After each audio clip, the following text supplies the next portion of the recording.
Hello and welcome to scale up English. আজকে আমরা semester ফোরের ডিএসসি সিক্সের সাজেশন নিয়ে ডিসকাস করব। কি কি প্রশ্ন আসতে চলেছে এবং কোয়েশ্চেন হয়তো অনেকগুলো তোমরা দেখতে পাবে, কিন্তু আমি একেবারেই কম করে তোমাদের এক্সামে 4টে কোয়েশ্চেন লিখতে হবে এবং আমি এমনভাবেই সাজেশনটা বানিয়েছি, যদি কথাগুলো ভালো করে শোনো তাহলে হয়তো তোমাকে 4টে থেকে 6টা কোয়েশ্চেনই তোমাকে করতে হতে পারে। তা যদি মন দিয়ে ভালো করে শোনো, এই লং কোয়েশ্চেন্সগুলো আশা করছি তোমরা সকলেই 100% কমন পাবে এবং কোনো রকম সমস্যা থাকবে না। কিন্তু তার জন্য ভিডিওটা ভালো করে শুনতে হবে যে কি বলা হচ্ছে ভিডিওতে। সব থেকে প্রথমে আমরা আর কে নারায়ণের লেখা অ্যানাদার কমিউনিটি থেকে কোয়েশ্চেন্সগুলো দেখব। আরও একটি শর্ট স্টোরি আছে তোমাদের, যেটার নাম হচ্ছে ব্রাইট ফর দ্য সাহিব। আমি ওখান থেকে কোয়েশ্চেন দিইনি, তার কারণ হচ্ছে স্টোরিটা অনেকটাই বড় ইন কম্প্যারিজন টু আর কে নারায়ণের অ্যানাদার কমিউনিটি। এটা খুবই ছোট একটা স্টোরি এবং খুব বেশি থিমসও বলা নেই, সেই জন্য খুব সহজেই এখান থেকে তোমরা আনসার লিখতে পারবে এবং যদি একটাই কোয়েশ্চেনের আনসার ভালো করে করে যাও, সেটা থেকেই সব ধরনের আনসার লেখা সম্ভব। তা সেই জন্য আমি এই স্টোরিটাকেই বেছে নিয়েছি।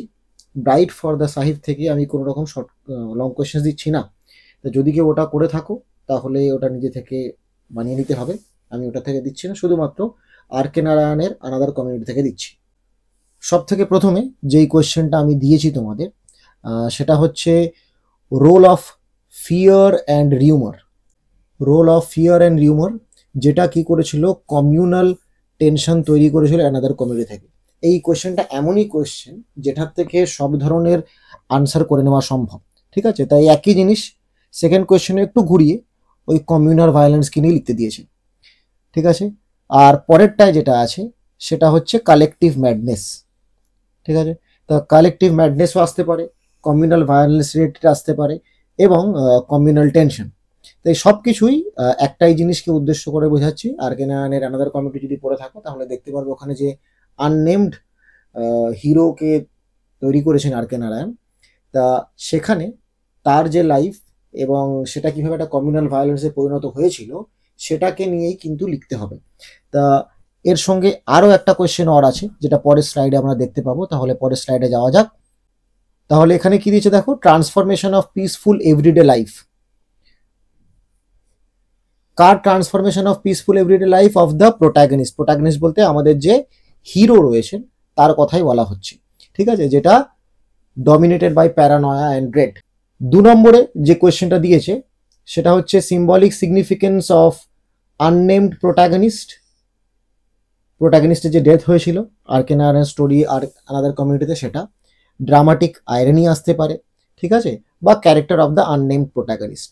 এই character of the unnamed protagonist থেকেই কিন্তু তোমরা খুব ইজিলি কমিউনাল ভায়োলেন্সের আনসারটাকে প্রিপেয়ার করতে পারবে, কারণ এই প্রোটাগনিস্টের লাইফের কে সারাউন্ড করেই কমিউনাল ভায়োলেন্সটা হচ্ছে। যদিও he is not an active agent, কিন্তু তা সত্ত্বেও তার লাইফটাকে সারাউন্ড করেই কিন্তু কমিউনাল ভায়োলেন্সটা হচ্ছে। তো যদি আনসারটাকে ঠিকভাবে গুছিয়ে লেখা যেতে পারে তাহলে কিন্তু এই একই আনসার থেকে আগেরটার আনসারও করা সম্ভব।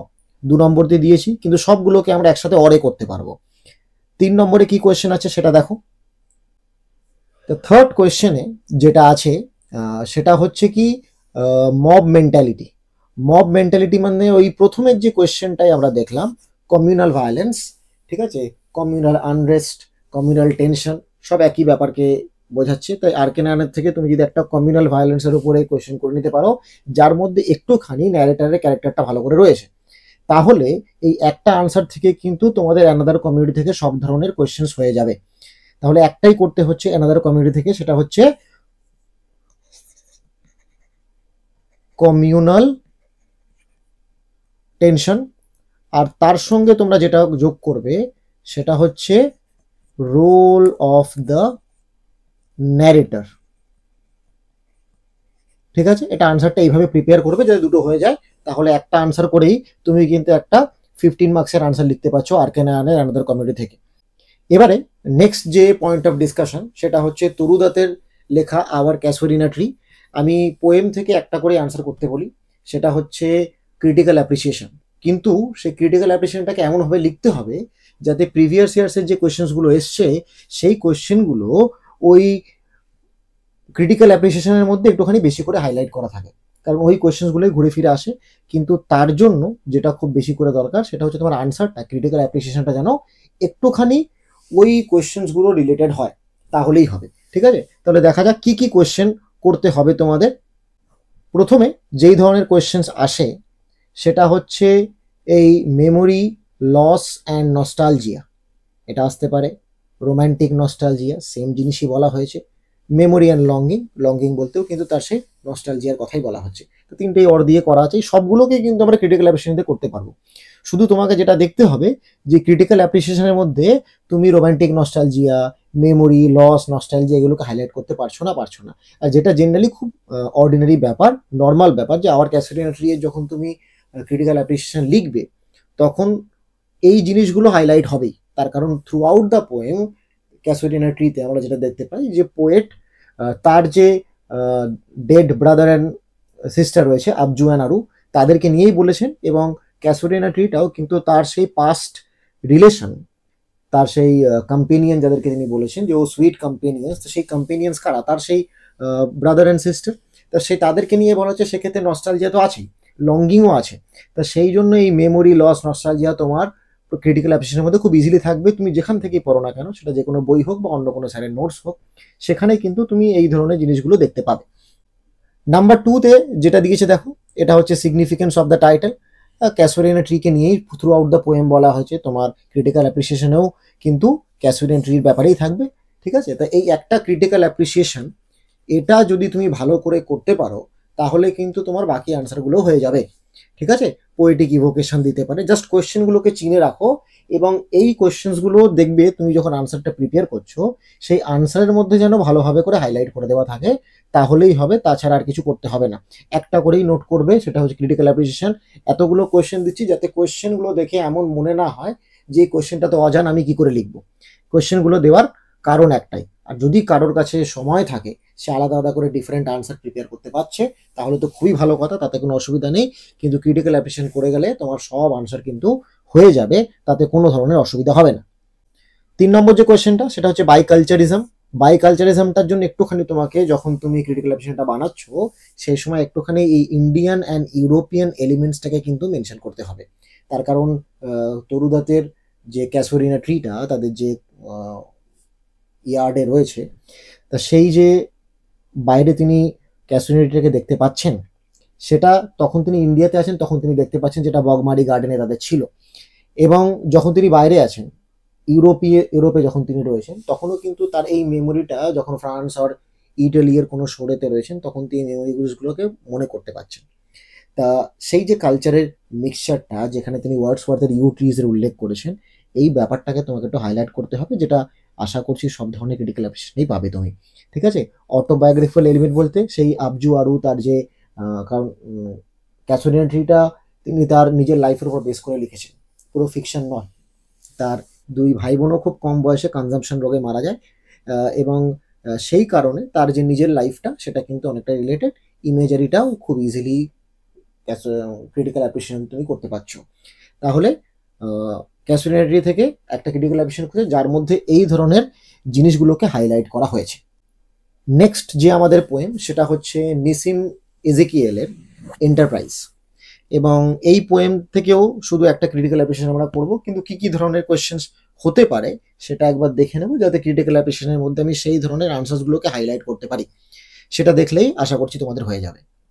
তাহলে কি বলেছেন, enterprise as an allegory of human condition, মানে এন্টারপ্রাইজে তো অ্যাকচুয়ালি এন্টারপ্রাইজ দেখানো হচ্ছে that they are going on a journey, কিন্তু এখানে যে হিউম্যান কন্ডিশনটা, সেটা যে হিডেন মিনিং এর মধ্যে রয়েছে, যেখানে human efforts, human failures, human frustrations, যেটা একটা মানুষকে সারা জীবন এক্সপিরিয়েন্স করতেই হয়, সেই ব্যাপারটা নিয়েই বলা হয় যে সেটা তোমাকে বোঝাতে হবে।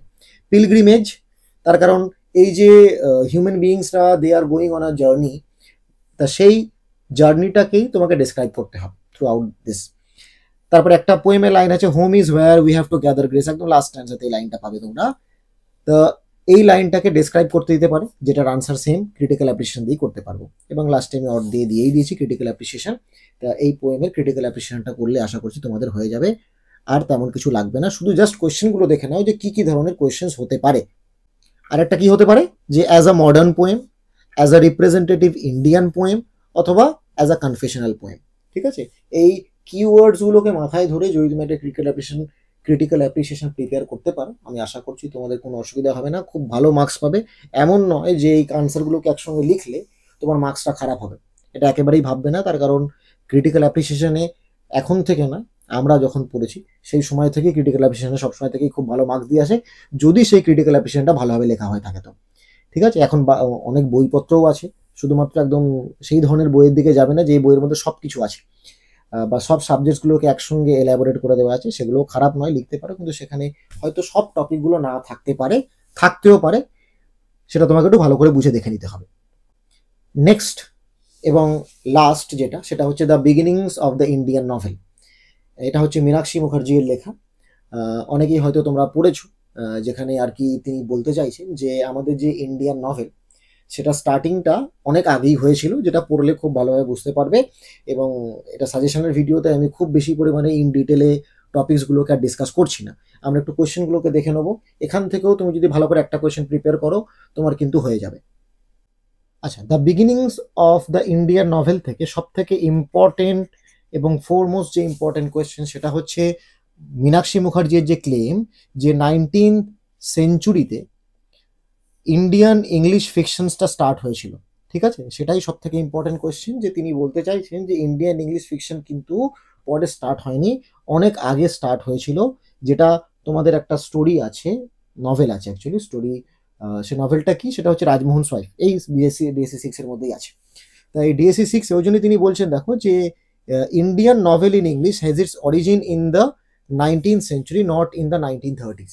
তা ইন্ডিয়ান ইংলিশ যে নভেল, এটা কিন্তু 1930s-এ শুরু হয়নি, যেটা আমরা মনে করি। তার কারণ এই 1930s ইয়ারটা দেখে তুমি নিশ্চয়ই বুঝতে পারছো যে এই সময় কিন্তু রাজমোহন ওয়াইফটা পাবলিশ হয়।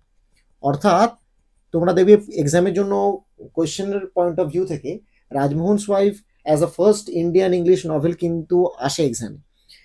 যেহেতু এটাকে ফার্স্ট ইন্ডিয়ান ইংলিশ নভেল বলতে পারি আমরা, তো সেটা জেনারেলি কেন বলা হয়, তার কারণ এটা কমন বিলিভ যে রাজমোহন ওয়াইফ থেকেই বঙ্কিমচন্দ্র প্রথম ইন্ডিয়ান ইংলিশ নভেল লিখতে শুরু করেন। যেই বিলিফটাকেই এখানে মীনাক্ষী মুখার্জি ভাঙার চেষ্টা করছেন, যেটা 1930s-এ শুরু হয়নি, এটা অনেক আগে শুরু হয়েছে, এবং তার পেছনে তিনি অনেক এক্সাম্পলস দিয়েছেন, যেটা তোমরা স্টোরিজগুলোকে পড়লে বুঝতে পারবে। তাহলে এবার এর সাথে কি কি অর কোয়েশ্চেন্স করতে হবে সেটা দেখে নাও। তো নাম্বার 2-তে যেটা দিয়েছে যে তিনি ইন্ডিয়ান ইংলিশ নভেলিস্ট কি করতো, তারা কোটেশনস ইউজ করতো। কোথা থেকে না, বাইরন থেকে, শেক্সপিয়ার থেকে, কার্লাইল থেকে, যাতে কালচারাল লেজিটিমেসি বজায় থাকে। ঠিক আছে, যে আমরাও যে ইন্ডিয়ান কালচার এবং ইউরোপিয়ান কালচার দুটোর লেজিটিমেসি যাতে বজায় থাকে, সেই জন্য তারা ওই ধরনের the greatest of the greatest পোয়েটসদের যে কোটেশনসগুলো, সেগুলো তারা ইউজ করতো। তা সেটার সঙ্গে কি হতে পারে যে compare and contrast the influence of British canonical literature on early Indian English novelist with Mukherjee's reflection on Bangkimchandr's shift from English to Bengali। তোমরা যারা রাজমোহন ওয়াইফ পড়েছো, তারা হয়তো আশা করছি জানো যে রাজমোহন ওয়াইফ একমাত্র নভেল যেটাকে বঙ্কিমচন্দ্র ইংলিশে লিখেছিলেন, তারপরে তিনি কিন্তু বেঙ্গলিতে শিফট করেন। তো এই যে জিনিসটা, এটাকেও তোমাদের দিতে পারে, সেই যে কালচারাল লেজিটিমেসি, এই ধরনের কোয়েশ্চেন্স আসতে পারে। ঠিক আছে, তা প্রথম কোয়েশ্চেন আর এই যে কোয়েশ্চেনটা, এটার সঙ্গে খুব একটা মিল নেই। তো একদম যে যদি ভেবে নাও যে সবগুলোকে একসাথে করব, সেক্ষেত্রে কিন্তু একটুখানি ডিফিকাল্ট হয়ে যাবে in case of the beginnings of the Indian novel. যদিও করা যেতে পারে, সেক্ষেত্রে একটুখানি কেয়ারফুল হতে হবে আনসারটা প্রিপেয়ার করার সময়। সবসময় একটা আনসারের মধ্যে সবকিছু লেখা যায় না, তবুও যদি ভালো করে লেখা যায়, কিছুটা হলেও কাজ হবে। আচ্ছা, থার্ড যে কোয়েশ্চেনটা, সেটা কি দিয়েছে দেখো, যে এটাও ইম্পর্টেন্ট কোয়েশ্চেন, মানে 1 আর 3টা বেশি important, then you can go for second question. The Indian English novels engage করছে সোশ্যাল হায়ারার্কিটাকে বোঝাচ্ছে, জেন্ডার রোলস বোঝাচ্ছে, using Govinda Samanta for caste community critique and Kamala for feminist association. এই দুটো নভেলকে, যেগুলো বিফোর 1930s পাবলিশ হয়েছে, এবং তারা যে জেন্ডার রোলস বা কাস্ট কমিউনিটিকে নিয়ে ক্রিটিক করেছে বা ফেমিনিজমটাকে দেখিয়েছে, সেটা কিন্তু আসতে পারে। সেক্ষেত্রে তোমরা the beginnings of the Indian novel থেকে দুটো কোয়েশ্চেন করার চেষ্টা করো, নাম্বার 1-এ যেটা বললাম এবং নাম্বার 3-তে যেটা বললাম, যেখানে তোমরা গোবিন্দ যে কোনো দুটো করতে পারো, কিন্তু গোবিন্দ সামন্ত আর কমলাটা একটুখানি মডার্ন আউটলুক নিয়ে লেখা, তার কারণ সেখানে কাস্ট কমিউনিটিকে ক্রিটিক করা হয়েছে এবং ফেমিনিজমটা দেখানো হয়েছে এই দুটোইতে। দুটো বলতে আলাদা আলাদাভাবে গোবিন্দ সামন্ততে কাস্ট কমিউনিটিকে দেখানো হয়েছে এবং কমলাতে ফেমিনিজমটা দেখানো হয়েছে। তা এই দুটো ভালো করে করলে আশা করছি তোমাদের কোনো অসুবিধা থাকবে না। আচ্ছা, তোমাদের রাজমোহন সোয়াইপ থেকে আমি কোয়েশ্চেন্স অ্যাড করতে ভুলে গিয়েছি, একেবারে আমি বলে দিচ্ছি, এখানে আলাদা করে আর ভিডিও করতে যাব না। রাজমোহন সোয়াইপ থেকে যেটা নাম্বার 1-এ করবে সেটা হচ্ছে ক্যারেক্টার অফ মাতঙ্গিনী। ঠিক আছে, তো মাতঙ্গিনী এর ক্যারেক্টারটা ভালো করে করে যাবে। ঠিক আছে, সব থেকে ইম্পর্টেন্ট কোয়েশ্চেন এটা কিন্তু, মাতঙ্গিনী এর ক্যারেক্টার। ঠিক আছে, এটা সব থেকে প্রথমে করবে। নাম্বার 2-তে যেটা করবে সেটা হচ্ছে title, justification of the title in Rajmohan wife. আর নাম্বার 3-তে যেটা করতে পারো সেটা হচ্ছে মাথুর আর মাধবের ক্যারেক্টার কন্ট্রাস্ট। তো এইটা হচ্ছে সব থেকে ইম্পর্টেন্ট কোয়েশ্চেন, ভালো করে করবে এটা, আশা করছি তোমরা এটাই পেয়ে যাবে। ঠিক আছে, এর বাইরে আর কিছু করতে হবে না। পারলে একটু টাইটেলটা দেখে যাও, কারণ রাজমোহন সোয়াইফের টাইটেলটা একটুখানি অন্যরকম। সেই আনসারটা যদি করে নিতে পারো, এটা অ্যাকচুয়ালি মাতঙ্গিনীর ক্যারেক্টারটা থেকে অনেকটাই তুমি বড় করতে পারবে, পুরোটা না হলেও। তা সেভাবে যদি আনসারটা লেখো, আশা করছি কোনো রকম প্রবলেম থাকবে না। যদি এতদূর পর্যন্ত ভিডিও দেখে থাকো, আশা করছি তোমরা এক্সামটা খুব ভালো করে দেবে এবং পরীক্ষাও খুব ভালো হবে, কোয়েশ্চেন্সগুলো কমন পাবে যদি যেভাবে বলেছি সেভাবে প্রিপেয়ার করে যেতে পারো তো। আর যদি কারোর টিউশনসের কোনো রকম দরকার হয়ে থাকে তাহলে আমাকে এই নাম্বারে হোয়াটসঅ্যাপ করতে পারো, অথবা এখানে অফলাইন এবং অনলাইন দুরকমভাবেই, শুধুমাত্র কিন্তু ইংলিশ অনার্সের পাস কোর্স নয়, অনার্সের ক্লাসই হয়, এবং অফলাইনে হয় অনলাইনে হয়। অফলাইনের জন্য তুমি একবার লোকেশনটা দেখে নিও, আমি এখানে ডিসক্রিপশনে দিয়ে দিচ্ছি, আর এই নামটা গুগলে সার্চ করলে তুমি লোকেশনটা পেয়ে যাবে। তা লোকেশন দেখে যদি তোমার মনে হয় যে তুমি অফলাইনে ক্লাস করতে পারবে তাহলে কন্ট্যাক্ট করো, না হলে তুমি অনলাইনে করতে পারো। ঠিক আছে, শুধুমাত্র নোটস এর জন্য পড়ে লাভ নেই, সেটা তুমি পেয়ে যাবে সব জায়গাতেই। সাজেশনস ইউটিউবে অনেক বেশি পরিমাণে অ্যাভেলেবেল আছে, যদি মোটামুটি পড়ার ইচ্ছা থাকে তাহলেই কন্ট্যাক্ট করো। অনলাইন এবং অফলাইন ক্লাসের জন্য আমার কাছে আসতে পারো বা অনলাইনে ক্লাসে জয়েন করতে পারো। ঠিক আছে, তাহলে একবার সাবস্ক্রাইব করে নিও যদি কথাগুলো ভালো লেগে থাকে। তো তোমাদের সঙ্গে আবার পরের ভিডিওতে দেখা হচ্ছে।